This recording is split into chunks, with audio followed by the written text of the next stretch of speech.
Hello, welcome to another McLaren fans podcast. Joining me as always is Andy. Say hello, Andy. Hello, everyone. Yeah, and special guest, been on a few times before. Friend of the podcast and Perry Brown. Hello, Perry. Hi there. Good to be on. I'll try to remain a friend of the podcast and not say orange this time. That's fine. It's okay. You and Karun Chandock can sort of play along with what's papaya and what isn't papaya in colours.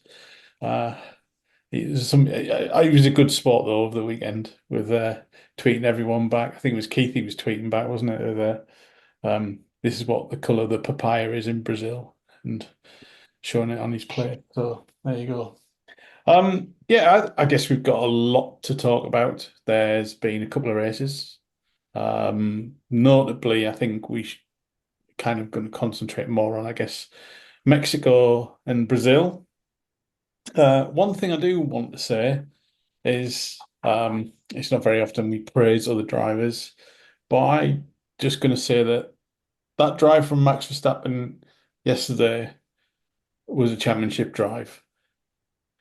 Now, you always tend to kind of get every now and then at Brazil a bit of a chaotic race or something like that. But two things stood out for me on that. Passing six cars on the first lap, you don't do that without a bit of talent. And then being in the position to get a bit of luck later on, between him driving and Red Bull making the right strategy is what won him that race yesterday. I've seen a lot of people saying Lando threw it away. Lando did this. Lando had one of his worst weekends for us in a long time. He struggled with that car in the wet. When it was dry for the sprint, wasn't much of a problem, was it? But as soon as it was wet, and we saw that in the qualifying and stuff like that, especially in the first Q1, he was struggling with that car in the wet. It really didn't suit him. And whether that's something we need to work on or whether we lose loads of downforce because of it, or we brought the wrong spec, do you know what? Doesn't matter. It happened yesterday. Um, they'll take the learnings from it and they'll make sure it doesn't happen again. I'm pretty sure Lando's probably sat there beating himself up about a couple of incidents that he had in the race where, especially on the restarts, weren't that great. Kind of, I think he went off after passing George at one point and lost a place to George again.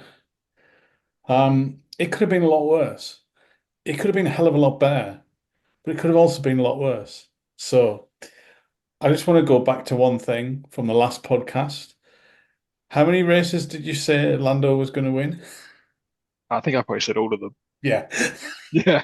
I love your Okay. optimism. So I'm one wrong. I'm right being one wrong. What's that, 20%? Yeah, I'll say no, even a bit less than that 'cause we've got a sprint race as well. Yeah. Just to pick up on your point, Andy, as well, like what Max did yesterday, you gotta take your hat off and literally say congratulations. That was one incredible drive.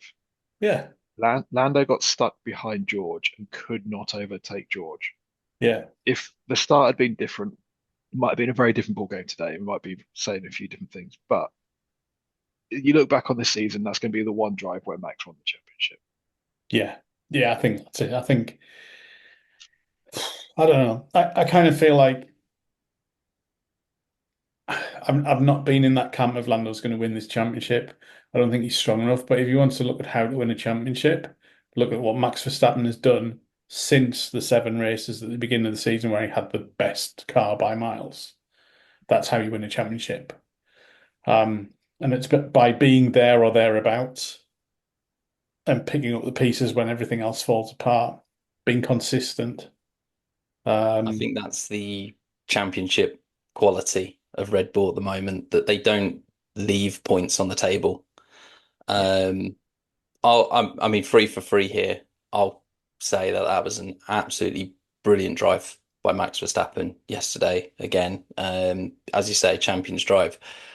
I will caveat though, this wouldn't be the McLaren's podcast if we didn't just leave a little bit of needle in him and just say, doesn't that make everything else that you Yes, see yes, in yes. Mexico and Austin and places like that, it just drives you mad when he can drive that well and put in that level of performance, and then he does the other stuff that makes you go, could you just not be the brilliant Max that we all love all the time? But but look at all the other brilliant drivers except for I think Hamilton. Senna did it. Schumacher did it. They take other people out, but that is part of their excellence. It's annoying. I don't agree with it, but uh, people that have won the most, like the greatest driver ever, Senna, you're wearing the t-shirt. The person that had all of the records till Hamilton came along, Schumacher. Like they both, video evidence took people out on purpose. Yeah. Max has done it, and he's now going to get his fourth world championship, not because of that, but because he's a good driver, and he's got a car that works for him. But yeah, I think there's that evil genius. I think that's what it is. You got to toe that line, and I think that's where going back to Austin again, that start line where he left a little bit of room on the inside and Max Verstappen took it. That's where we need to take Norris over the winter and say to him, if you give drivers like Verstappen that have got that ruthless cutting edge, they're going to take it, and he needs to develop that ruthlessness within him as well, and not go, oh, I'm just going to play a fair game. Sometimes you've got to If you're get messy, 60 get stuck points in. ahead in the championship, and you collide and both cars go off, you're still 60 points ahead in the championship. Yeah, different mindset. Yeah. Very different Hang mindset. on, do I need to do that in the style of Will Buxton? No, do you know what though? We what you said, Perry, about being ruthless at the start. We saw two starts, two times twice when McLaren were on pole, and Oscar from the start immediately cut off Lando. Like immediately went straight across, cut off Lando's line, and then kept first position. Lando didn't immediately cut off, wasn't ruthless, wasn't like I'm taking your front wing out unless you give me space. There wasn't any of that. He was level all the way through. I think if Lando had cut across George aggressively first lap, whatever, I think it'd have been 5, 10 seconds up the road because he was just faster, just couldn't overtake. Yeah. And that would have been a very different ball game come virtual safety cars and all that. Yeah, Absolutely. yeah. I agree. I can't disagree with that. I think there's a lot to work on with But Lando. can I just say as well, I haven't spent a second driving a Formula One car. I have no idea how to do any of this. And what he does is about You're our 4 resident billion times expert. better than I'll ever do. Yeah, I mean, none of us, well, I don't know, Perry, you might have done, but certainly between the Andys, I've sat in a Formula One car. I had to get lifted out of it, but there's always that. But But, yeah, none of us have driven it. We've driven online and stuff like that. But yeah, in the Simulators is as yeah, far as I've gone. yeah, in the grand scheme of things, you can probably look back at. I think there's about 3 races this season where if you kind of went, and I'm playing kind of Captain Hindsight here. Oh, if only we'd done that, we could have done this. And it's the kind of coulda, shoulda, woulda. But what I'm hoping is that teams like Red Bull and Mercedes, and to some extent maybe some of Ferrari, have been there before and very recently up that top end and have learned from their mistakes in the past. I mean, we were literally, rolling around the floor laughing last year at Ferrari's strategy being nailed this year, right? In some respects, I'm kind of wondering whether we've hired somebody from Ferrari for our strategy and what's gone wrong. But, we need to start getting those calls right. I think they said, is it Palmer, the driver that's on the BBC podcast? Jolyon Palmer, yeah. Jolyon Palmer, that's it. He basically said Red Bull are taking the risks with their strategy because they know if it comes off, they gain a lot, and we're being overly, overly cautious because we don't want to lose something, and because we're being so cautious, we're actually losing more than we would gain. And I think that's right because how many times do you sit there and think, oh, maybe we shouldn't have done that, maybe we should.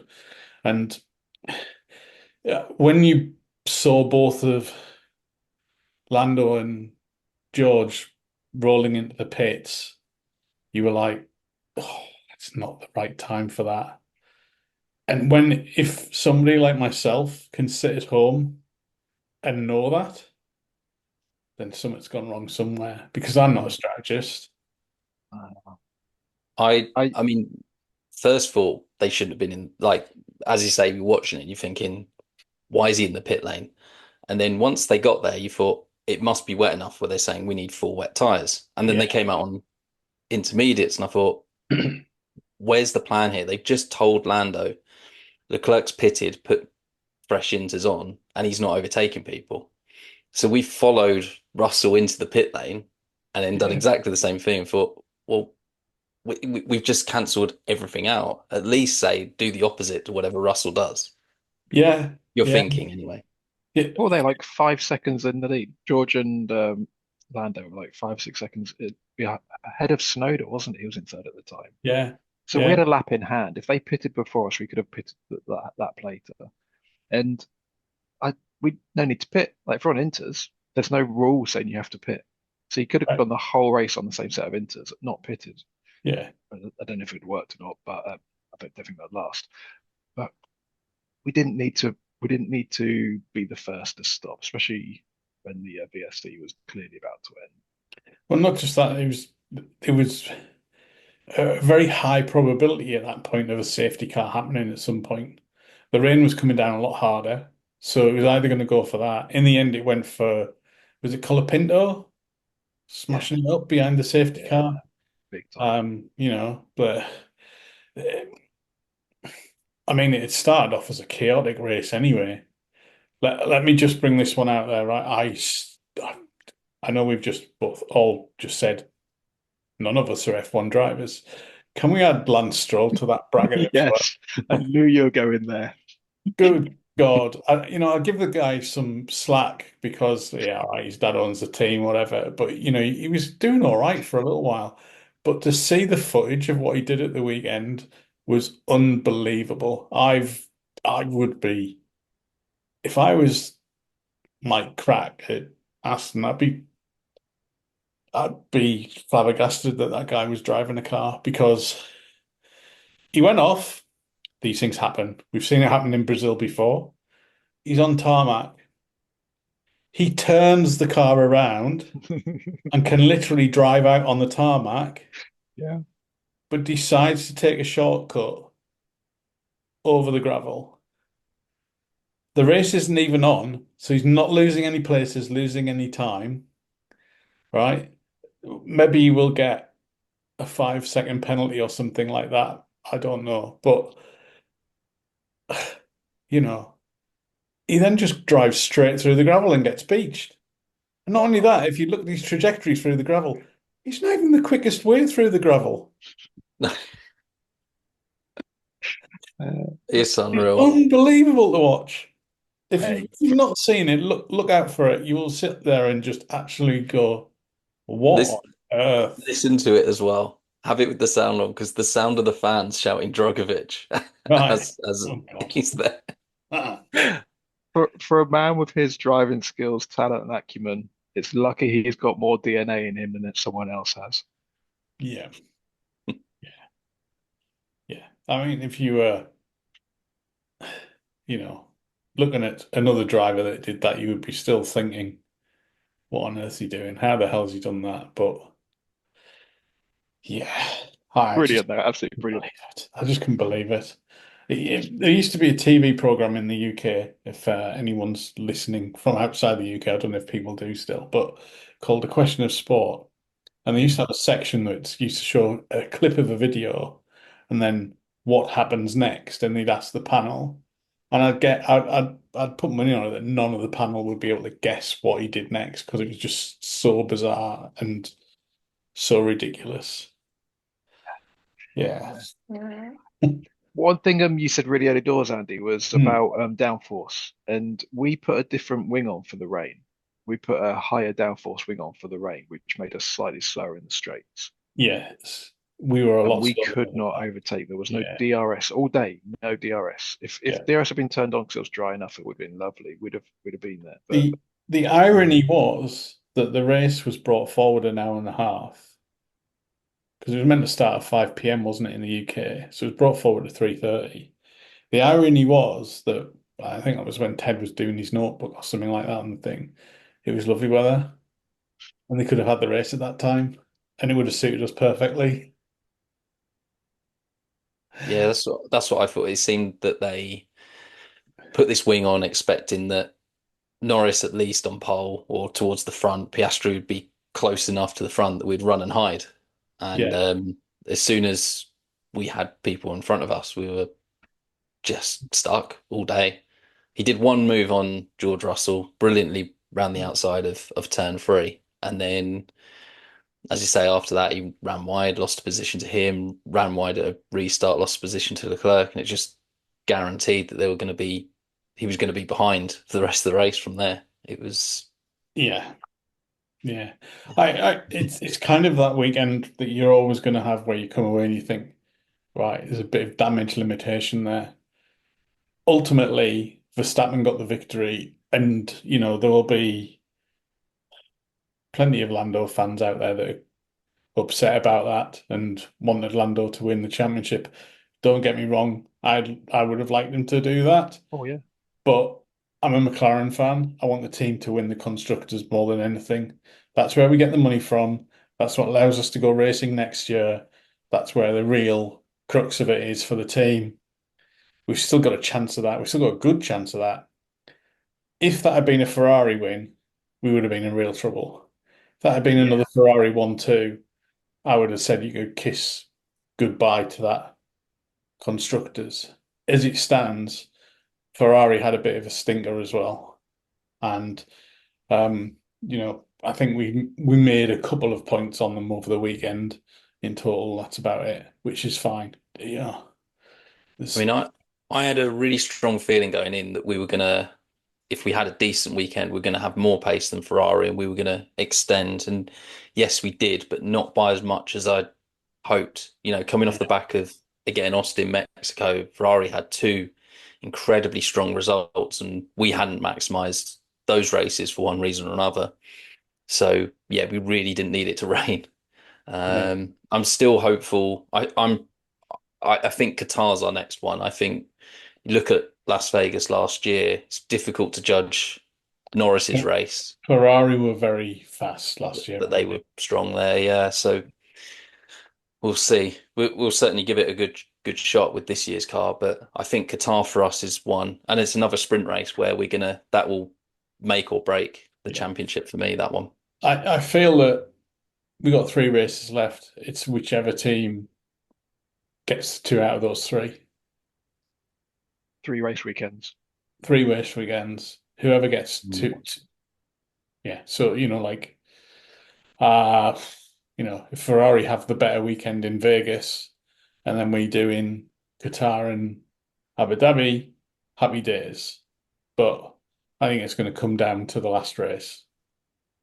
Do you remember, like, right at the start of the season, we all went with our outrageous predictions for the year, where it might have been a year wrap up for last year? Yeah, And some of us said wins for individual drivers, some of us said like podiums and stuff. yeah. Did any of us say constructors champions 2024? I Did any don't of us think say we'll be in contention for a drivers' championship and we'll be regularly winning races? I don't think so. Do you know what? I'm going to dig that clip out and I'll find it. Um, This is a great season. Like, we might have had it's a not stellar weekend. Yeah, so yeah. what? Yeah, it's a great season. Give full credit to Mm. them all. What have we had? We've had five wins, six, seven if you include the two sprints, multiple podiums, Yeah. drivers in Q3 more often than not, a competitive car. It's been great. It's Uh, just not just competitive. Some points of the season, it's been the pace setter. yeah, It's yeah. been the one to beat. Like, clearly, I love this. I do. Like, I I should care if we win the drivers, and I should care if we win the constructors. I really do. But also, coming second is not failure. Nowhere near. No, definitely not. It would be disappointing, Oh yeah. but it's not Mm. failure. Um, and in some cases, uh, you would have taken that at the beginning of the season. You would have absolutely snapped the hands off. But you would have probably predicted that Red Bull would be the top team. Yeah. Do Well, you remember? especially early door, they won everything last year, and then coming into this year, they had 3-1-2 finishes in the first 4 races. So Yeah, again, we're all sat there going, well, we know where this is going. And then Lando Norris wins in Miami, and again, we're all going, well, okay, but we needed luck on our side to do it. And then suddenly, since then, it's been this fantastic season. Suddenly, not just for McLaren, but the fact that since then we've had so many different race winners from so many different teams. Perez is also there, racing, yeah, for one of the top teams. So, we've had so many different battles for different wins, and you turn up at a race weekend and you genuinely don't know who's going to be best in qualifying, who's going to be best in the race. It's exciting again. yes, I agree. It's what we wanted. It's what we've always said is let's get some more competitive racing back. And if that means, you know, uh, I think Mercedes can be counted out of the competitiveness for the end of the season, but they had a few race wins. You wouldn't have been anyway surprised if Ocon would have brought that win home Mm. at the weekend as well. And you would have been going, well, there's another one. And it's like, yeah, there's always a crazy race somewhere in the season. I think we've just had it. Um, but yeah, I think there's just for like sort of nerves and stuff. I'd love us to do really well in Vegas. It would make me feel a little bit more kind of like settled with stuff. But I think it's going to go down the wire. But I think it's if it does, then it's quite lucky because my track record of McLaren doing well while I'm not actually able to watch the race and we're running half marathons is pretty much spot on. It's 2 for 2 at the minute. We had the Monza win a few years ago, and then I think earlier this season we had Miami.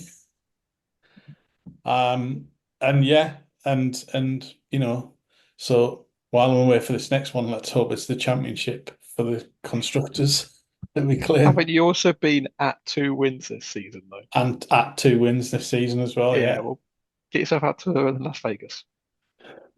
Oh, cheers, The you bet. proceeds from the podcast can pay for the ticket. It's fine. Is Hang on, that I'm only coming on as guest. I'm not Pay for the paying for lottery anything here. ticket. yeah? Is that the proceeds from the podcast compared to go in one of the slot machines and hope we win on the first go? Yeah, only a quarter slot machine though. Yeah. Hey, I know it's completely off topic, but it kind of is on topic. McLaren Formula E did a livery launch this week, Okay. um, and it It's looks starting up again cool. soon, isn't it? Yeah, December. It looks cool. Testing is this week. It was in Spain. It's been moved because of the flooding and natural disasters, which sucks. Um, but long story short, the overalls. Why does Mhm. overall sound like a weird word in my head? The yeah, the overalls, Races. right? Overalls is the right word, right? Race suits. Race suits, thank you, much miles better. The race suits that Formula E wear are normally the same as Formula One, have been for the Yes. last 2 seasons. And Formula E showed the race suits this week, and they look quite cool. Um, so if anyone wants to see it, pop on McLaren Formula E's Twitter or Instagram and have a look. They look cool. And if that's kind of the theme going through all of us, brilliant. Next year's gonna be great. It was the first thing I looked at when I saw the suit. As you say, we sort of got the half, the diagonal cut on them now, and yeah, it kind of looks quite cool. But I thought it's lacking something. It's just a half and half suit. And then suddenly seeing the new Formula E suit, I was like, actually, it's got a bit more detail and a bit more substance to it. It does look really cool, and we've got a new sponsor on that car as well, and in McLaren Shadow as well. So we should say welcome TDK, and we're welcome to join any race. Or Andy Donnelly will go to Las Vegas for you and sell some TDK TVs for you if we need to. Yeah. It does mean I'm buying more TDK at work now. Yeah. immediately. I'm not even lying. Yeah, I'm just going to say what happens in Vegas stays in Vegas. Yeah, it's got tiger stripes like on the side of the car. That like Yeah, they look cool as well. I'll have to check that out. I'll have to have a look. But yeah, yeah, I think obviously the F1 has taken over a lot of column inches and everything else like that. But yeah, certainly FE starting up again is good. We've still got Sam Bird. We Have we have. still got the second driver? Is it Jake? No, Jake Hughes has gone from us, unfortunately, and we've got Taylor Barnard, who ran a few races for us last year. He Right. was in F2 last year as well. He did all right in F2 actually. Okay. That's Yeah. a decent lineup then. Yeah. He Um, makes you feel old though. He looks like he's about 14. He goes quick. That's all I care about. But yeah. just be prepared for that. Sam Right. Bird makes me feel old. He's been in every season of FE. Yeah, he has, hasn't he? Yeah. Yeah. He's a good driver though. Glad we Great got him. driver. Yeah. Yeah. Um, yeah, it's so yeah, let's switch back to F1 for a bit. Um, obviously we had some more merch come out as well. Or there was some more merch come out, some Senna McLaren merch. I don't think it hit the McLaren store for some reason, but ended up on Fuel for Fans. Oh, really? Don't know if you saw it, but it was all very much the old 19 sort of 80s Marlboro style kit.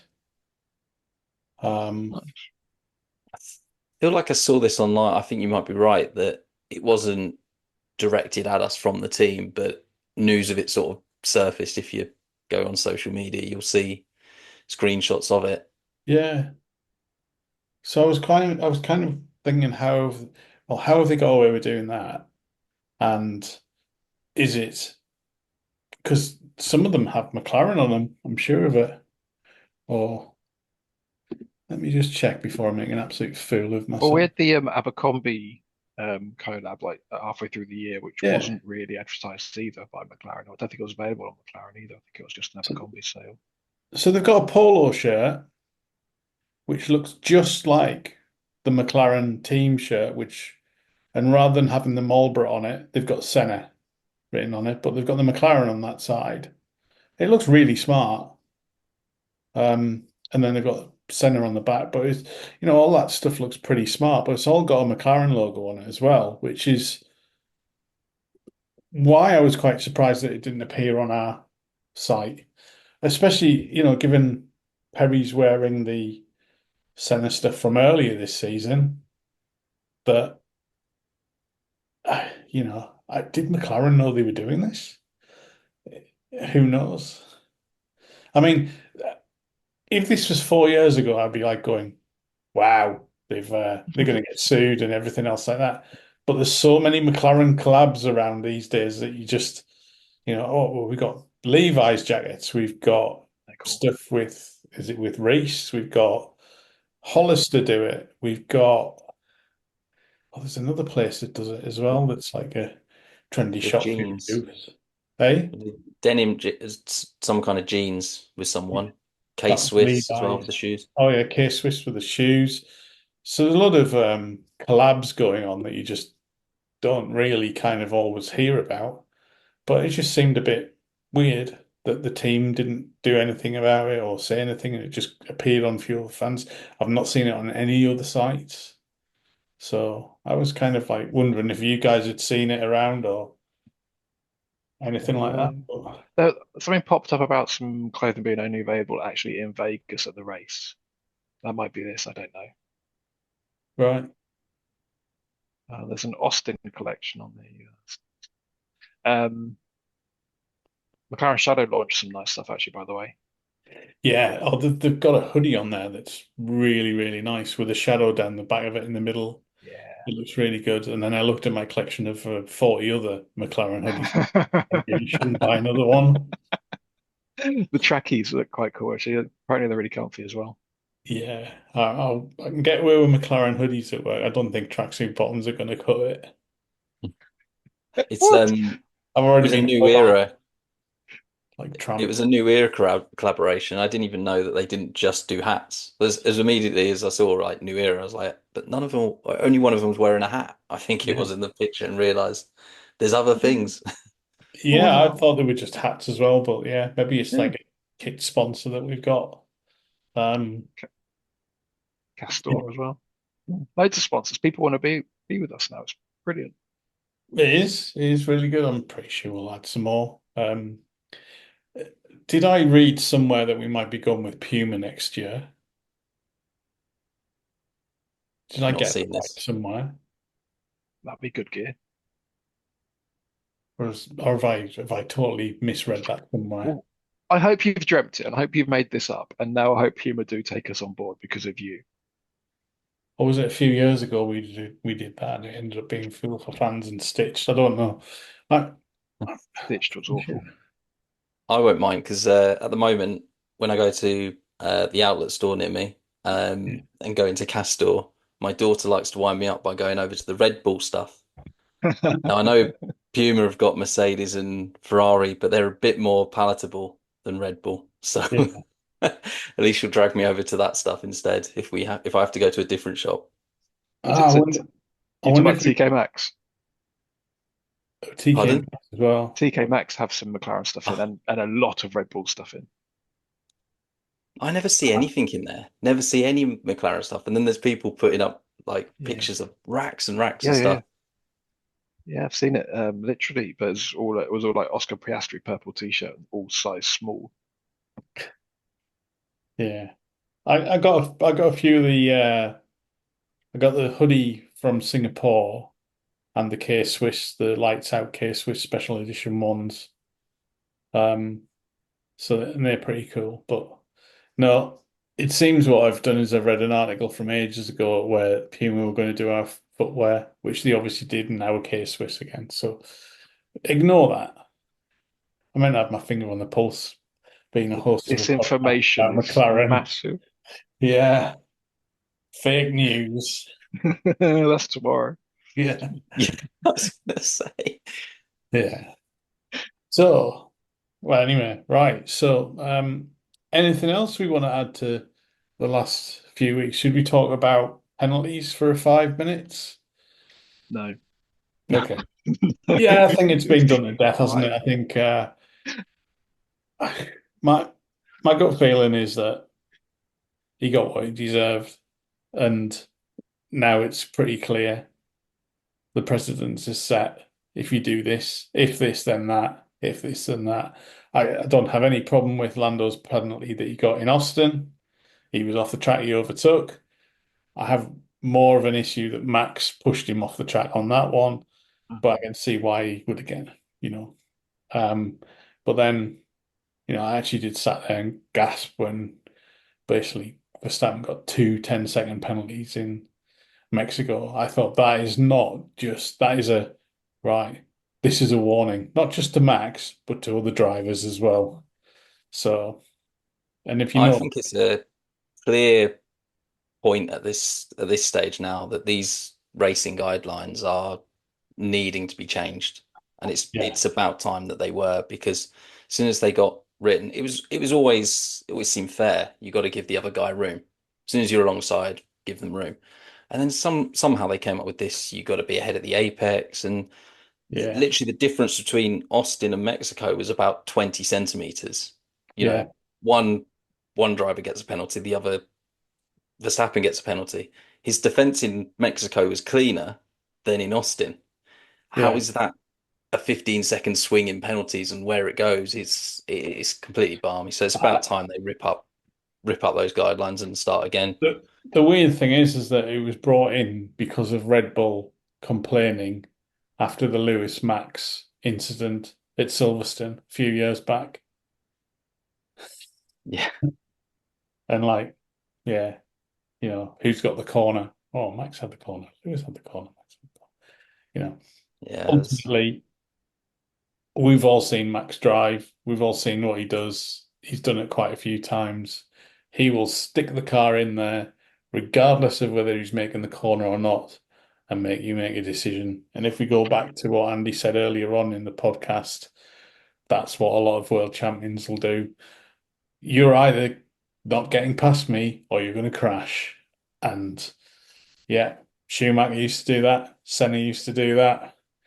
You know, there's a lot of drivers out there that would do the same. But yeah, Pastor Maldonado. yeah, yeah, another champion, but only in Venezuela. One win. What one win? One win. Wasn't that in Brazil actually? Was it in No, Brazil? it was No, Spain. Spain. Spain. That, Thank you. that was the day the garage set fire in Spain. Oh yeah, that was really suspicious, wasn't it? Their car suddenly won a race and their garage caught fire, so it couldn't be checked. Well, you may say that. I could possibly comment. Oh yeah, true. Hey, Williams, by the way, just while we're on Williams for a second, they have no parts left for any cars, surely. No, I think that was Oh, quite. the poor mechanic when Colapinto was in the wall. They've Yeah, just rebuilt. Well, they rebuilt Colapinto's car. They couldn't get Albon's redone, but there's as Crofty I think said during commentary, they're going to have to get it ready to freight. So they've still got to rebuild that car. And then Colapinto's gone off again, and he's just got his head in his hands. And you just feel for these guys. This is the last race of a triple header, and they've got to rebuild the car, another car again. It's the I would not be surprised if they haven't got enough parts to do the next three races if another one has an off. So I'd they have- were really slow at the yeah, start of the season putting new parts mm, on the car or putting parts on the car. They had an ERP system issue and they couldn't systematically get it working to produce enough parts for the car. And they're right. still suffering from that now. Um, I won't name the ERP system because we're not on the side of their car though. And they still got the problem now, and they do not have enough parts. Yeah, They will not. If say one of them goes off in Vegas, it's done. Like, that car's not getting rebuilt. Surely. Here's two front wings. Like Braun, back in the day, Braun when they first raced, they had two wings. yeah, yeah. But what they might end up doing is taking old spec parts,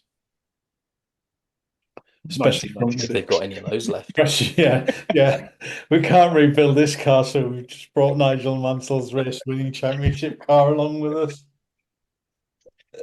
Don't worry, we've changed the livery. Nobody will notice. It's all legal if you don't look at the Yeah, current it's rules. still got a turbo in it, and it's still I ground. don't. Yeah, get the ground effect car in. Genius move, Williams. We can Yeah, either race in this, like it's like the day you forget your kit at school and you go to gym class. yeah, We can race in this old one, or we're not racing. yeah, Yeah, they've got the really, really tight short, like small shorts with the extra large top. They'll be like that, yeah, won't it? Like, draped in yeah, like bits of body kit mangled together and cut to yeah. bits. Yeah, that'd Right, be well, awful. we're not doing any pit stops because we've only got one set of tires. But don't worry. Yeah. Do you know, I have often wondered that though, whether putting an old car in the middle of a race would do it. And that's something to ponder for next time. Right, thanks for joining us, Perry. Thank you Thanks for for having me. Always being a on. pleasure. And yeah, we will see you all next time.